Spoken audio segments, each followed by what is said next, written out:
Los epicureos buscan la ataraxia, los estoicos también, pero se diferencian en las formas. Los dos quieren la paz, la serenidad mental. Uno lo hace a través de la razón, que son los estoicos, y otros lo hacen a partir del azar. No creo en la forma en que se ama hoy. Una vez que perdiste todo, no te queda nada más que tu humanidad y que la forma de hacer las cosas bien. La felicidad no es el placer, es vivir acorde a lo que uno puede o no puede hacer. La filosofía surge primero porque, como todos, tuvimos alguna duda existencial con respecto a qué nos va a pasar después de morir, si es que hay algún creador, o sea Dios, o qué va a pasar con nuestra alma, ¿no? Entonces, o por qué las cosas son así, por qué este mundo se da como se da, Claro. o quién es el que lo maneja, ¿no? Claro. Los griegos, al principio, Sí. en la época de los presocráticos, decían que, bueno, el mundo es así porque hay dioses que influyen en todo lo que hacemos, en todo lo que pasa, ¿no? Si cae un rayo es porque Zeus se enojó, Claro. porque seguramente existió algún perejil que ni siquiera le rezó, ¿no? Claro. O por ejemplo, si el agua de la marea está turbulenta es porque Poseidón está enojado también, alguien no le rindió tributos y bueno, todo lo explicaban Claro. de una manera muy religiosa, ¿no? Vinieron los presocráticos, ¿no? Vino Pitágoras, vino Parménides, vino Heráclito, vinieron todos los que están antes de Sócrates. Fue una manera de llamar a presocráticos a los Claro. presocráticos, porque incluso habían presocráticos, Sí. se le dice a los filósofos que explican la naturaleza del mundo a partir de cuestiones naturales, ¿no? O sea, intentan no mitificar la explicación a partir de los dioses, sino más bien de una razón mucho más natural. Por ejemplo, si cae un rayo es porque todo es agua o todo es rayo, Claro. ¿no? Si hay fuego es porque todo es fuego. Mira. Si hay tierra es porque todo es tierra. Y bueno, tenemos ahí un montón de ejemplos, ¿no? Por ejemplo, Heráclito creía que todo estaba hecho de fuego porque todo tenía movimiento, todo era cambio. Y el fuego es lo único que se mueve de los elementos que vos ves que se mueve. Se infla, se hace más grande, se hace más chico. Claro. Y lo explicaban todo a partir de elementos muy de la naturaleza. Naturaleza. Así es. Entonces después pasó en una segunda época de la antigüedad en la filosofía, sobre todo la griega, es cuando llega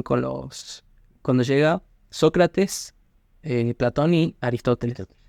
Qué tridente ese, ¿no? Ese tridente, siglo V antes de Cristo, Yeah.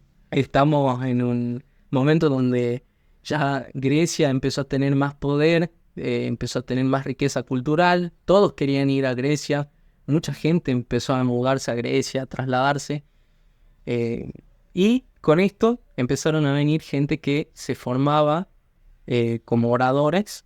¿Para qué? Porque el poder significaba manejar la polis, manejar lo que sería la ciudad-estado, digamos. Claro.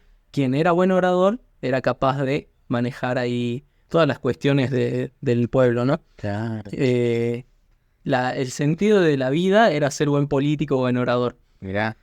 Entonces, la filosofía ya no se va a preguntar por el cosmos ni por la naturaleza, sino más bien qué somos, qué es lo antropológico, qué es cómo viene lo humano, por qué el humano es así y cómo podemos hacer de la organización esta de la polis de la mejor manera, así como para organizarnos nosotros mismos, ¿no? Si vos conocés cómo sos vos mismo, podés organizar bien la ciudad, ¿no? Wow. Porque es como un modelo macro y micro, ¿no?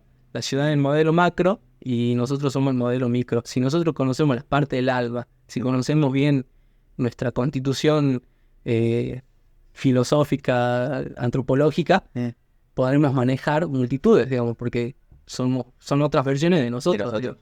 Entonces todo tenía que ver con ese poderío, sí, con esa manera de confrontar lo que sería los otros oradores, ¿no? Que eran los sofistas, los que decían, no, bueno, en realidad no hay ninguna verdad, no hay ninguna naturaleza antropológica, todo vale, hay que gobernar como gobiernan más fuerte, ¿no? ¿Los sofistas eran los chantas? Eran como los chantas. Igual es buenísimo ese debate, ¿no? El Boca River de esa época, ¿no? Los filósofos eran los que le combatían a estos chantas y decían, bueno, no, tienen que gobernar los que saben, digamos. Claro. Los que sí saben la verdad, los que fueron al mundo de la idea o los que conocen la esencia, según Aristóteles. Y bueno, y llegamos a la etapa que es más, para mí, una de las las que más me gustan, las que más me provoca placer. Además ricas. Sí, porque es que es un momento de crisis y porque siempre estamos en crisis. Bueno, Argentina siempre está en crisis, ¿no? Así que Sí. nosotros somos un ser de crisis, casi siempre tenemos crisis, ¿no? Pero por los cambios, ¿no? Sí. Entonces, pensar esto, ¿no? Con Alejandro Magno, que fue instruido por Aristóteles, ya estamos hablando del siglo V, no quinto, sino el siglo III antes de Cristo. Muere Marco Aurelio. Muere Alejandro, mira mi propio nombre. Canta, Alejandro. Muere el Alex, morí yo. Se nos ripea la Se nos ripea y nada.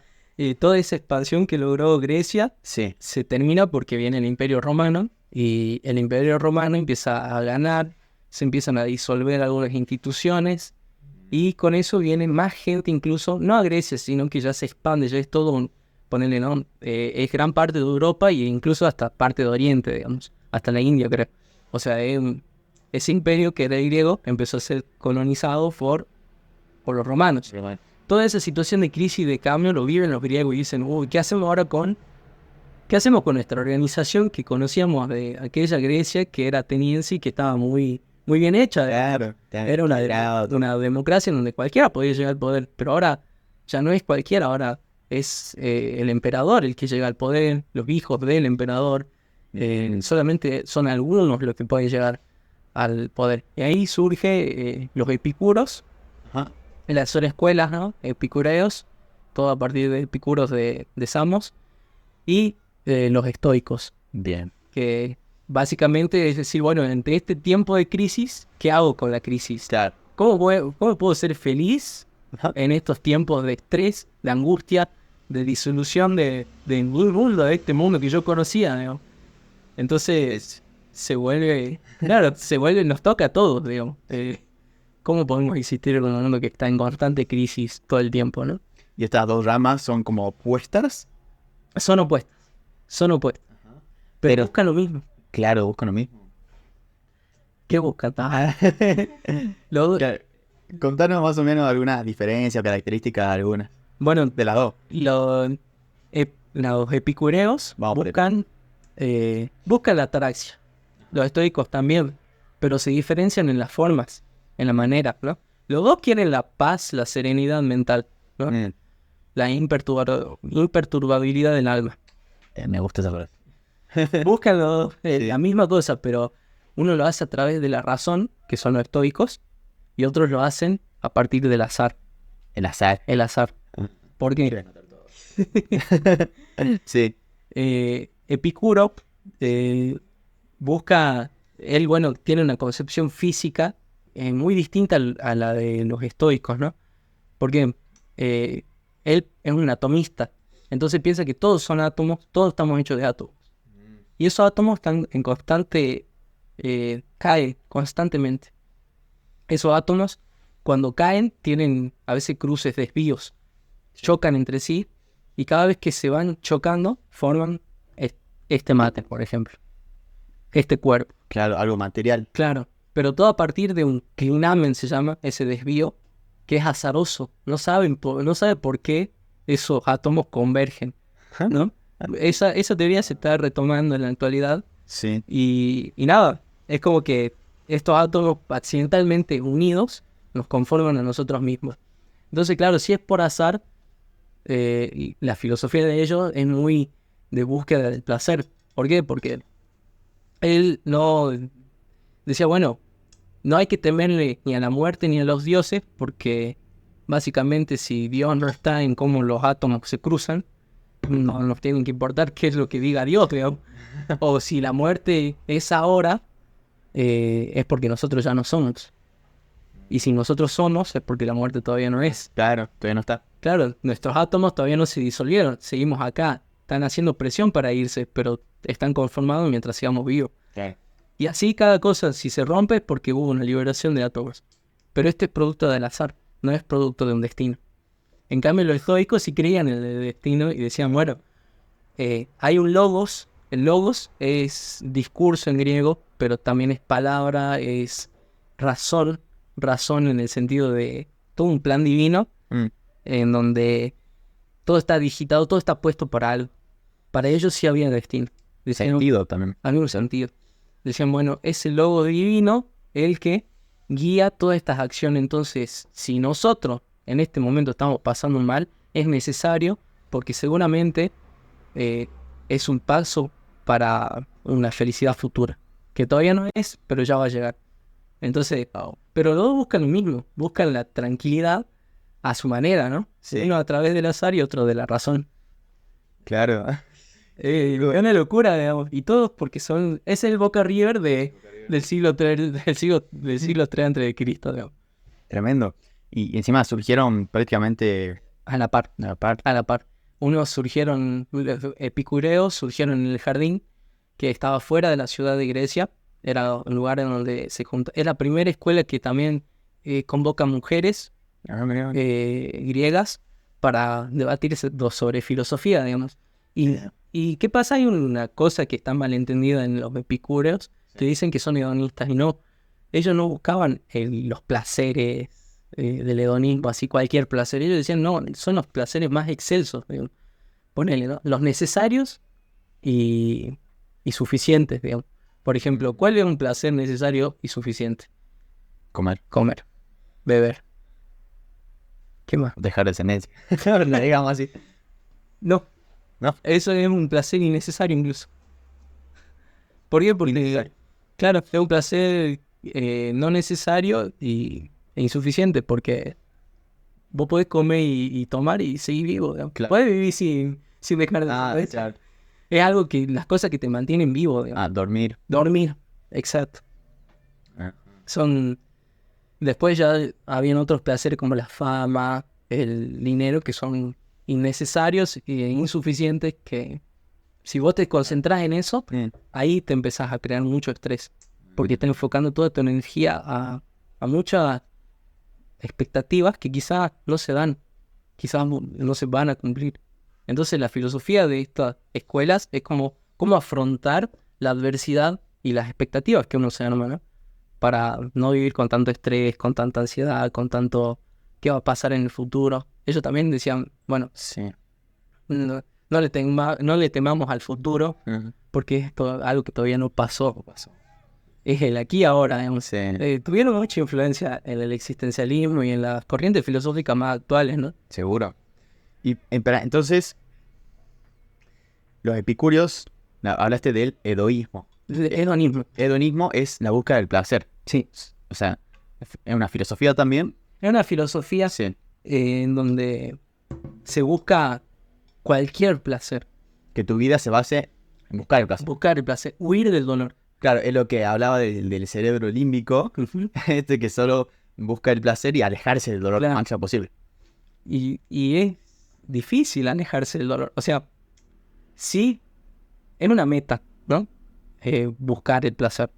Sí. Pero hacer de eso el centro también es peligroso, porque si buscamos placeres, siempre el placer, como es algo tan sensible y tan volátil, no, de alguna manera terminamos entrampados o de alguna manera nos vamos a frustrar por no conseguir eso. Entonces, aceptar el dolor, pero también buscar vivir de la mejor manera, ¿no?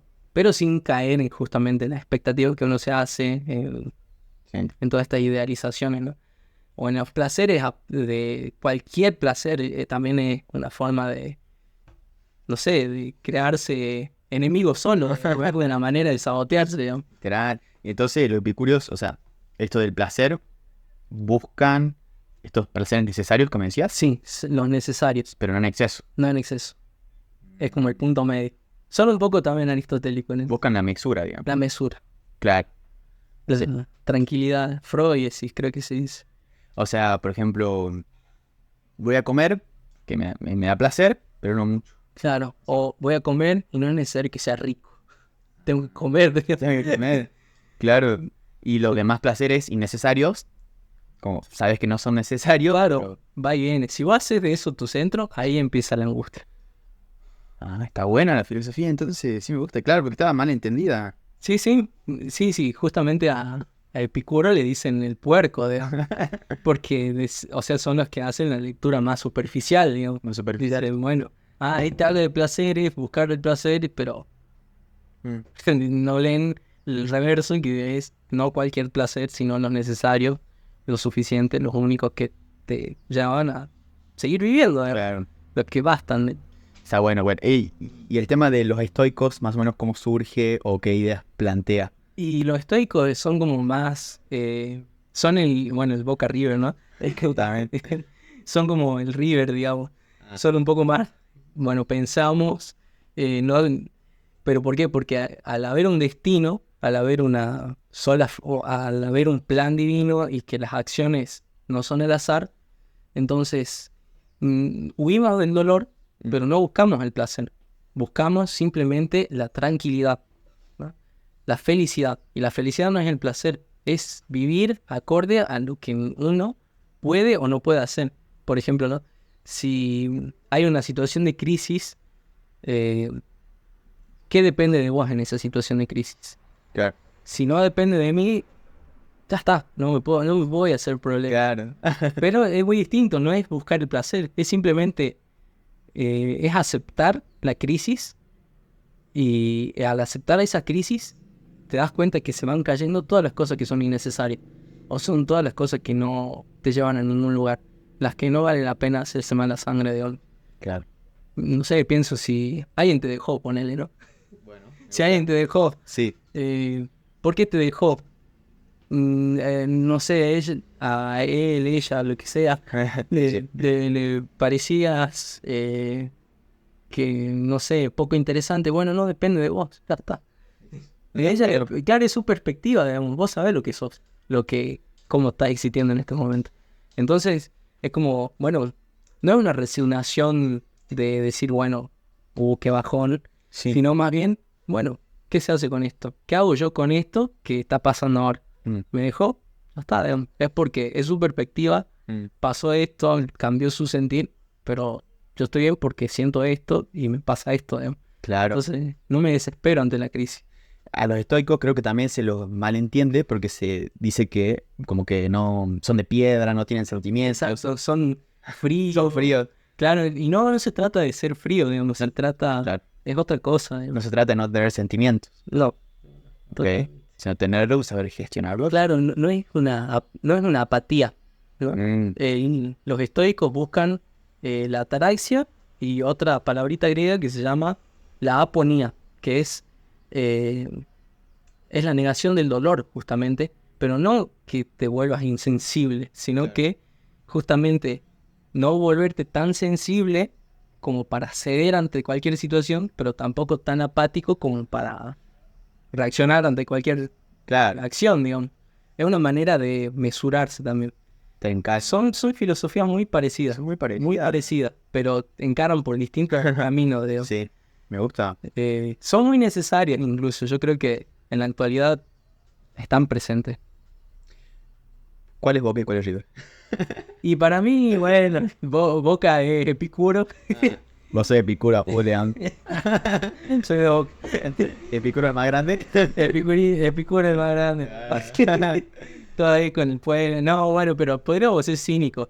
Hay otras escuelas que Sí. se llaman los cínicos, que estas ya son...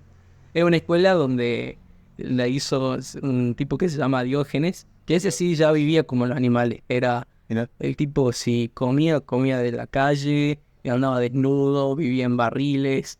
Una vez dice que se le acercó a Alejandro Magno y dijo, che, me gusta mucho tu pensamiento, y él le tapaba el sol y dijo, bueno, correte que me tapa el sol. Y no le importaba nada, porque él decía que la sociedad, la manera de organizarse, nos corrompió tanto que seguimos cualquier cosa, cualquier tipo de necesidad que nos imponen, cuando en realidad tenemos que vivir lo más parecido a los animales. Cínico el de perro, de vivir como el perro. Viene Mira. de una palabrita griega que empieza con K, pero que suena igual que Can, digamos. Ah, claro. Mira. Así que por eso los cínicos. Mira, no sabía. Está bueno, me encanta conocer la etimología de las palabras. Ese también podría ser Boquita, digamos. Claro. Y bueno, los estoicos hablaban sobre vivir conforme a la naturaleza. Ujú. Creo que también va relacionado a eso. Sí, conforme a la naturaleza, claro, porque la naturaleza tiene un plan divino, ¿no? tiene una manera de desarrollarse que seguramente es por algo, para algo. Sí. Por eso hay que estar tranquilos, porque si no es eso ahora, va a ser después. Es muy calmante la filosofía estoica. Calmante, es necesaria. Hay un principio también, hablan del memento mori. Memento mori, sí. Qué frase esa, Una ¿no? frase tremenda. Es uno de los ejercicios espirituales que no me acuerdo quién lo dice, Ajá. pero sí está por el estoicismo. Digamos. El estoicismo tiene más influencia incluso que el epicureísmo. El epicureísmo quedó muy rezagado por una cuestión de que fue entendido como hedonismo, ¿no? Claro. Pero el estoicismo sí quedó más justamente por estas prácticas. No solamente eran una teoría ética, ¿no? Acá tiene mucho que ver con una filosofía práctica de cómo llevar a cabo esta tranquilidad a la vida. Entonces practicaban ejercicios, ¿no? Anotaba, qué sé yo, qué cosas dependían de vos hoy y qué cosas no dependían de vos. Esa inmune. Claro. Sentate y respira 10 veces y pensá en las cosas buenas que hiciste hoy. O recordá cuántas veces estuviste cerca de la muerte, poner. Son prácticas que hacían los emperadores como Marco Aurelio para cultivar justamente la tranquilidad. Dice que Marco Aurelio llegó a poder sobrepasar guerras, a tener esa templanza porque hacía este ejercicio. Tenía la calma suficiente como para poder desempeñarse bien en la batalla. Qué locura. Y eso es lo rico también del estoico, porque Sí. no solamente había ricos como Marco Aurelio, sino que también Epicteto era un esclavo y practicaba al estoicismo. Es muy rico el Se estoicismo. apta para todos. Es apto para todo. De Marco Aurelio, algo que me parece muy curioso y algo que sería bueno que todos practiquemos, es que esta persona era emperador y era la persona más rica en ese momento, que tenía todo lo que se te podía tener en la época. Pero él incluso, había momentos donde practicaba la incomodidad. Sí. Había días que, por ejemplo, él se acostaba a dormir en el piso. Había días que llevaba la túnica más vieja No, a pasear por la ciudad. Y o utilizaba las chancletas rotas o lo que sea. Todo lo que sea que te ponga un poco incómodo. Y a su vez, el ser consciente, o sea, practicar esto, por ejemplo, lo hacía ser consciente de que si lo pierdo todo, no va a pasar nada. Y son cosas que me ponen, o sea, no sé, me erizan la piel porque podemos practicarla todos, Sí, ¿verdad? totalmente. Bueno, la filosofía estoica nace de Zenón, no el que juega en Boquita, sino el Zenón de Sitio. Zenón de Sitio, que él en una embarcación pierde todo, digo. Pierde todo y agarra un libro Ajá. de Platón. Bueno, no un libro de escritos que había dejado Platón y que hablaban de Sócrates. Oh. Y entonces sigue, dice, ¿por qué Sócrates practica esta filosofía tan rica? Y él se centra en la parte ética de Sócrates. Entonces empieza a ver, bueno, hay que vivir de este modo, ¿no? Desprenderse de las cosas materiales, buscar siempre la humildad, siempre venir desde abajo, digamos, porque una vez que perdiste todo, no te queda nada más que tu humanidad y que la forma de hacer las cosas bien, digamos, o sea, qué mejor que hacer bien, o sea, si uno hace el mal es porque no lo conoce, Por ignorancia. por ignorancia. Entonces, si vos te despojás de todo lo que sea material, si ya lo perdiste todo, no perdés la bondad, digamos. Entonces, como que este ejercicio espiritual cultivaba mucha templanza, pero también esa manera ética de vivir bien y de hacer bien al otro, digamos. Claro, hacer el bien porque está bien. Porque está bien, simplemente correcto. es lo correcto, digamos. No porque necesitas fama, riqueza, ni siquiera por mantener un estatus, simplemente porque está bien.